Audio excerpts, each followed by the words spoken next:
যতই রাগ উঠুক না কেন, রাগের সময় একটু ভেবেচিন্তে কথা বলা উচিত। রাগ কমে গেলে তুমি হয়তো ক্ষমা চেয়ে নেবে, সে ক্ষমাও করে দেবে, কিন্তু যাকে কথাগুলো বলবে তার মনে সেগুলো চিরস্থায়ী হয়ে যাবে। অনুরোধ করে কাউকে ধরে রাখা যায় না, যে ভালোবাসে সে কখনো ছেড়ে যায় না।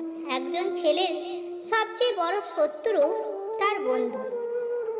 একটু চোখ সাধতে আঘাত করলেই বুঝতে পারবেন, তবে যে সত্যিকারের বন্ধু সে কখনো পাল্টাবে না। মানুষের জীবনে প্রথম ভালোবাসা খুব গভীর হয়, তাই দ্বিতীয়বার প্রেমের অনুভূতিটা চট করে আসে না, কিন্তু যখন আসে সেটা হয় প্রথমবারের চেয়েও আরো গভীরতর। কিছু ভালো লাগছে না, এই অদ্ভুত রকমের রোগটা না থাকলে মানুষ তার দুঃখ কষ্ট ঢাকতে পারত না।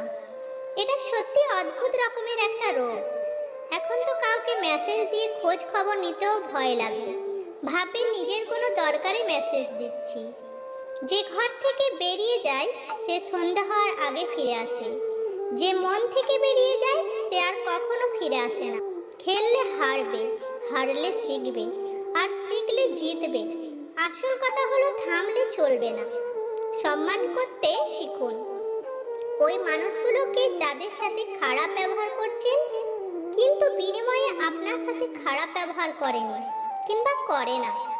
আমি হাসি মুখে কথা বলি, সবার সাথে মিশি চলি, দুঃখ পেয়ে গোপন রাখি, সবাই ভাবে আমি সুখী। আসলে সুখী আমি নয়, জীবনটা সুখের অভিনয়। কিছু কিছু মানুষ নিজের কষ্ট এমনভাবে লুকাতে পারে যে বাহির থেকে দেখে কিছুই বোঝা যায় না। শুধু সে নিজেই জানে তার মনের ভেতর কষ্টের পাহাড় জমে আছে। সমস্যা সবার জীবনেই থাকে, কেউ জানিয়ে দেয়, আবার কেউ গোপন করতে ভালোবাসে। একই সমাজে দুরকম মানুষই আছে।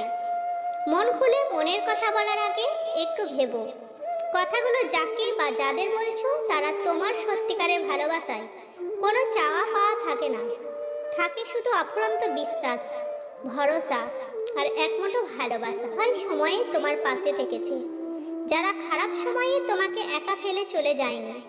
সম্পর্ক তৈরিতে মেয়েরা ছেলেদের থেকে পিছিয়ে, কিন্তু সম্পর্ক হয়ে গেলে সেই সম্পর্ক টিকিয়ে রাখতে ছেলেদের চেয়ে মেয়েদের অবদান বেশি।